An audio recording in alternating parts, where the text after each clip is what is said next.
निवडणुकीमध्ये महायुतीला 40 पेक्षा जास्त जागा मिळतील। महायुतीची आता 45 पारची घोषणा हवेतच विरल्याचं पाहायला मिळत आहे। अब की बार 45 पारवर महायुतीची चुप्पी असल्याचं देखील आता समोर आलंय। महायुतीच्या जागांसंदर्भात आता वेगवेगळे दावे देखील केले जात आहेत। निकालाआधी महायुतीचा आत्मविश्वास डळमळीत तर झाला नाही ना, अशा चर्चा देखील आता दबक्या आवाजात सुरू झाल्यात। लोकसभा निवडणुकीमध्ये अब की बार 45 पारचा नारा महायुतीने दिला होता आणि आता हाच नारा कुठेतरी हवेत विरत असल्याचं पाहायला मिळत आहे। महायुतीचे नेते महाराष्ट्रामध्ये सर्वाधिक जागा येतील असं सांगतायत, मात्र 45 जागा निवडून येतील असा दावा कोणताही नेता करताना दिसत नाहीये। जनतेनं काय कौल दिला याचा अंदाज आल्यानं महायुतीची भाषा बदलल्याचं देखील आता बोललं जात आहे।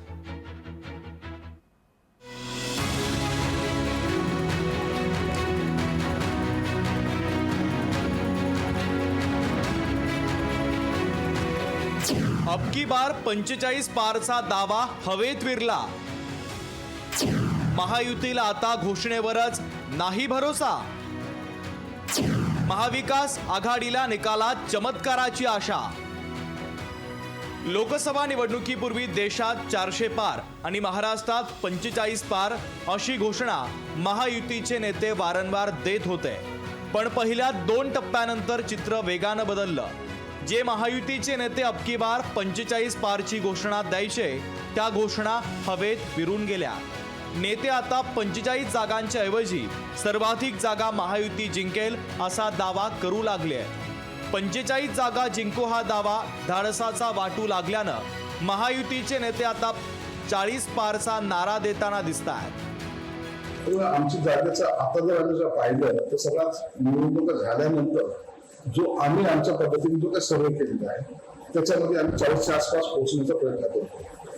म्हणून आजच्या वेळेला व्यवस्थित आहे, परंतु खऱ्या अर्थाने मतदानाच्या मनामध्ये काय आहे ते 4 तारखेलाच कळतं। गिरीश महाजन महाराष्ट्राबाबत फारसं बोलत नाहीये, पण उत्तर महाराष्ट्रातल्या 6 पैकी 6 जागा महायुतीला मिळतील असा दावा गिरीश महाजन यांनी केला।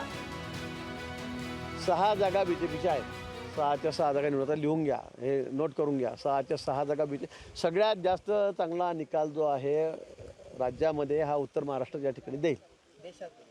देशामध्ये काय मोदीजी पुन्हा पंतप्रधान होणार आहेत। महाविकास आघाडीला लोकसभा निवडणुकीमध्ये चमत्कार घडेल अशी अपेक्षा आहे। यावेळेस निकाल धक्कादायक असेल असं अनिल देशमुख यांनी म्हटलंय।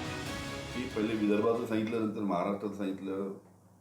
महाराष्ट्रामध्ये 4 जूनला जो निकाल येणार आहे त्यामध्ये चमत्कार घडणार। लोकसभा निवडणुकीमध्ये महाराष्ट्राचे निकाल धक्कादायक असतील असं राजकीय अभ्यासक सांगतायत। यामुळे महायुतीच्या नेत्यांना अब की बार 45 पार या घोषणेचा विसर पडलाय। निकालाबाबत राजकीय विश्लेषकांच्या भाकितांमुळे महायुतीच्या नेत्यांच्या पोटात गोळा आलाय हे मात्र नक्की।